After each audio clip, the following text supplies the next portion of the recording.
Hate चोर बाई बमाल उठाए, hate चोर बाई बमाल उठाई, से होवे लागल राम के विवाह गे माई, से होवे लागल राम के विवाह गे माई।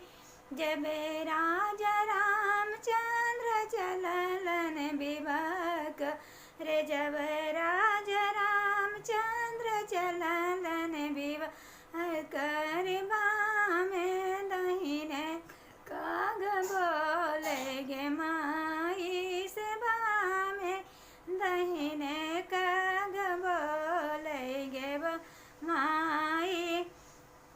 उठ भैया रामचंद्र पोथिया विचार से, उठ भैया रामचंद्र पोथिया विचार से, कौनी करने काग बोले गे माई, से कौनी करने काग बोले गे माई। रामा जी के मोरिया पलंग वे पछूटी गईले, राम जी के मोरिया पलंग वे पछूटी गईले, वो है सगुन काग बोले गे माई, से वो है सगुन काग बोले गे माई। हेट चोर बाई बमाला उठाए, हेट चोर बाई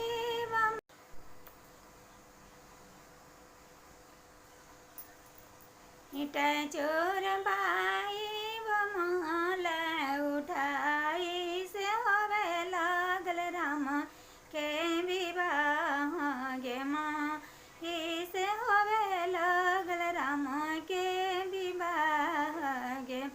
जब राजा रामचंद्र चललन विवाह कर, जब राजा रामचंद्र चललन विवाह कर, बामे दहिने काग बोले गे माई, से बामे दहिने काग बोले गे माई।